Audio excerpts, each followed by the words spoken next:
Je passe par des moments difficiles, par des impasses, par des moments très compliqués de ma vie.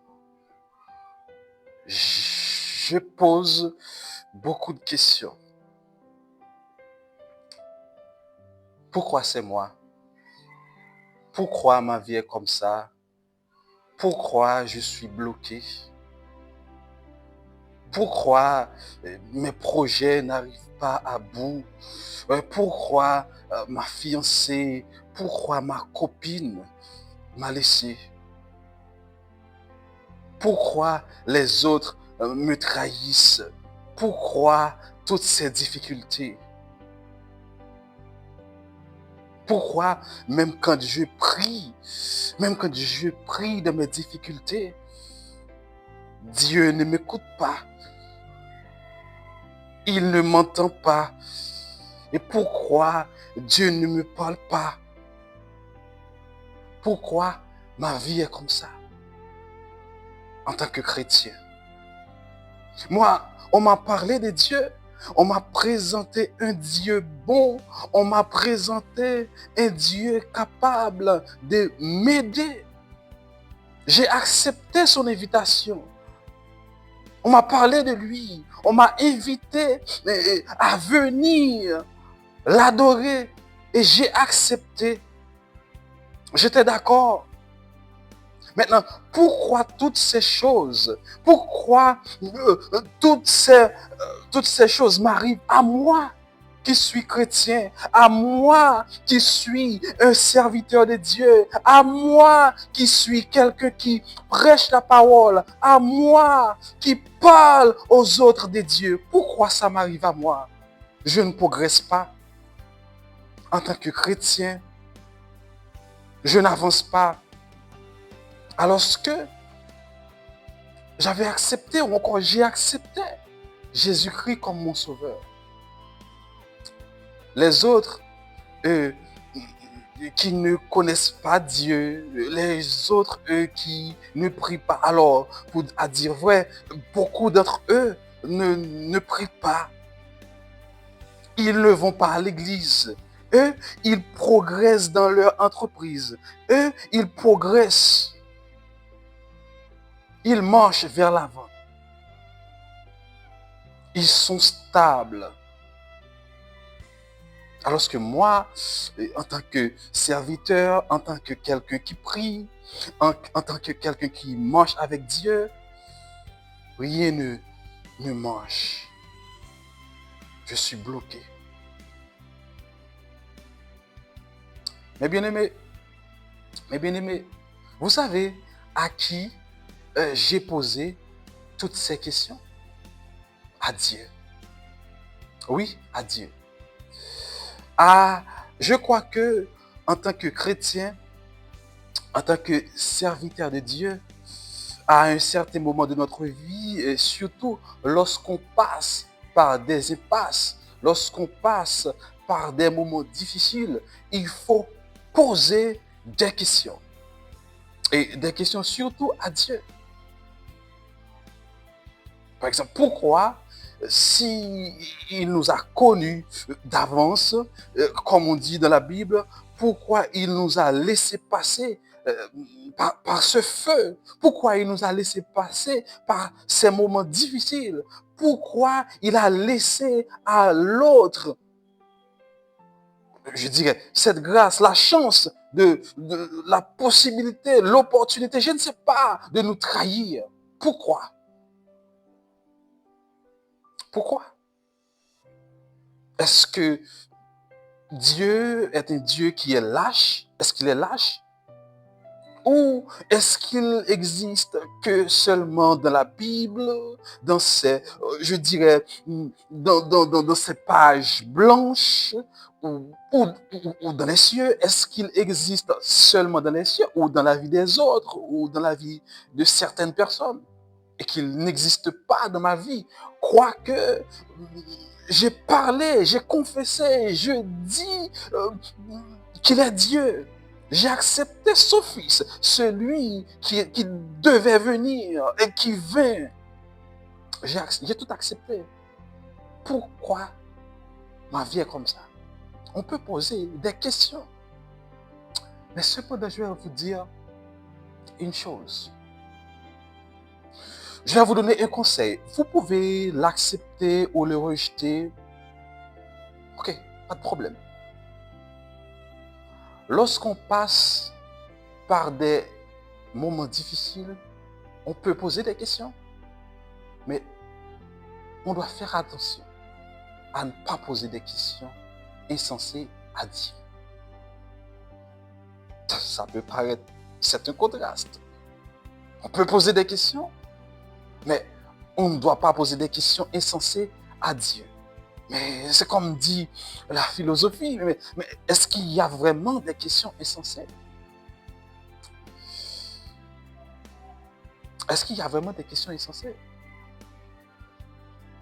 Laisse-moi vous dire quelque chose. Mes bien-aimés, dans notre folie, tout comme dans ma folie, je posais des questions insensées à la manière de Job, des questions qui les réponses me dépassent, encore des questions même qui me dépassent. J'ai posé beaucoup de questions. J'ai demandé à Dieu pourquoi il ne m'aime pas.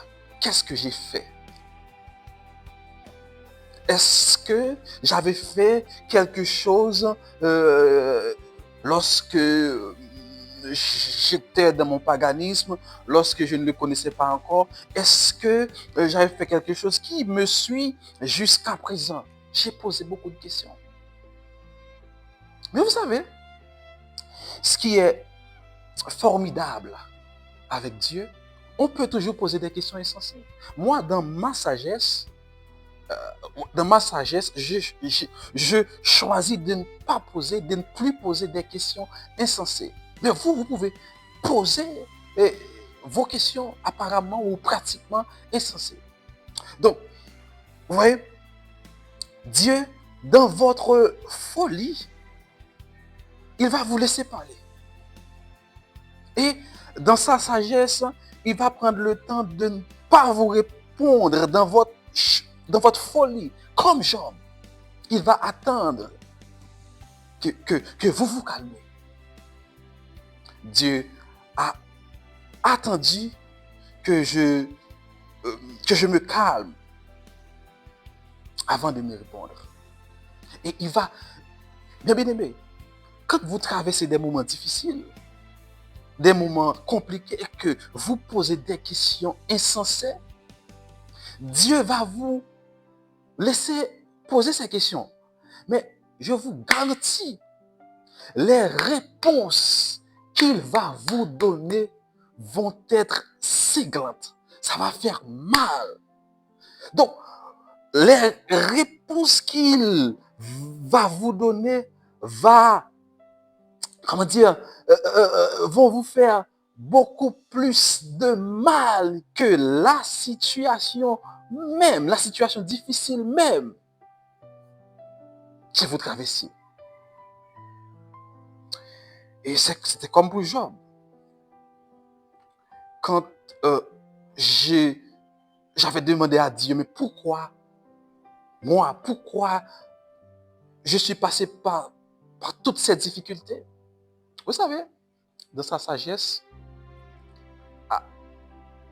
il a attendu passer mon moment de folie. Et il a commencé par me faire comprendre des choses. En me disant, premièrement, frère Péricien,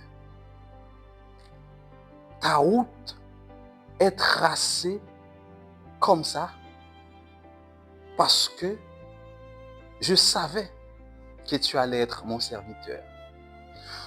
Tu passes par ces moments difficiles parce que tu es chrétien. Et tout ça t'arrive parce que tu es droit. Ce qui t'arrive n'arrive pas à l'autre, comme tu m'as demandé. N'arrive pas à ton frère parce que c'est toi. Parce que tu as une grande destinée.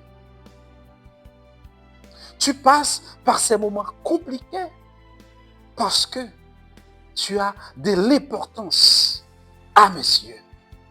Tu n'es pas n'importe qui. Tu n'es pas quelqu'un de faible. Vous savez, mes bien-aimés, j'ai commencé à pleurer. Moi, je ne vais pas vous mentir, lorsque je me regarde, je vois quelqu'un de faible, quelqu'un qui n'est pas capable de supporter des souffrances. Et Dieu, comme pour Gédéon, il m'a regardé, il m'a dit, tu passes par ces moments difficiles parce que tu es fort.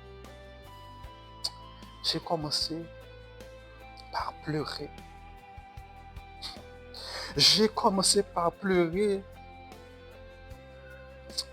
J'ai commencé par dire, mais est-ce à moi que Dieu parle en ce moment?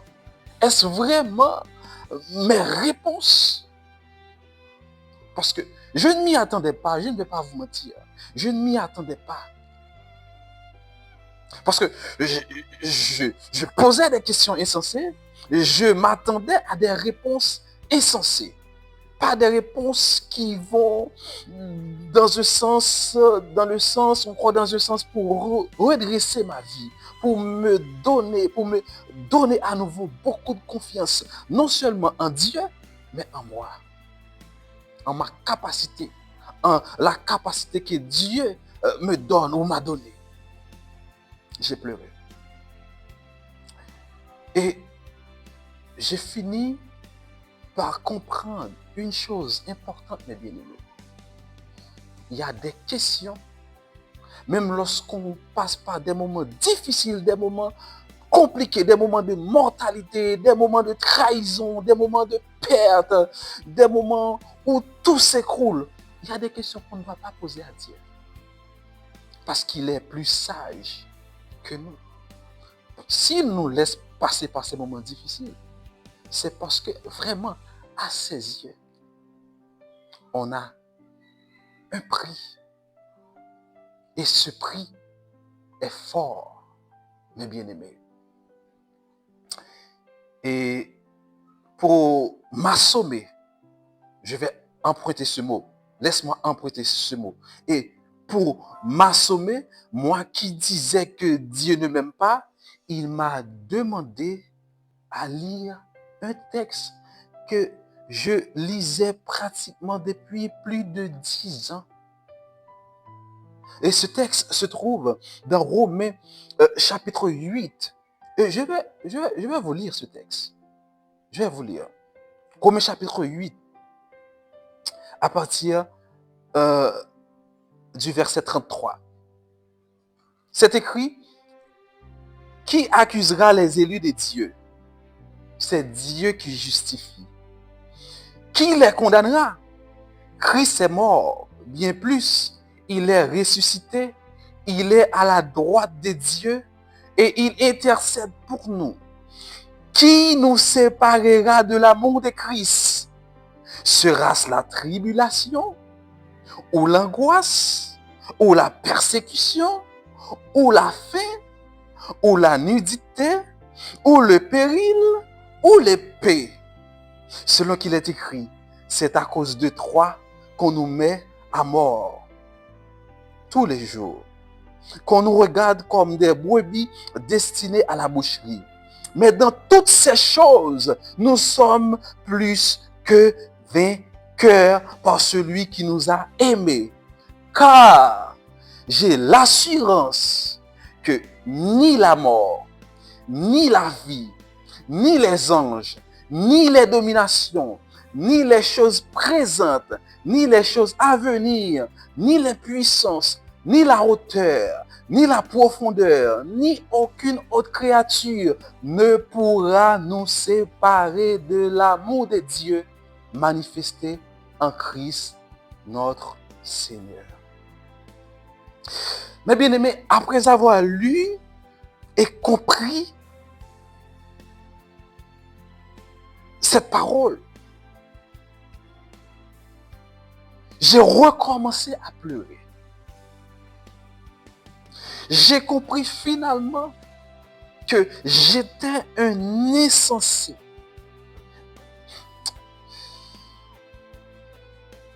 J'ai compris que Dieu m'a toujours aimé. Et même plus que moi-même, plus que mes parents, plus que ma femme, plus que mes sœurs, plus que n'importe qui.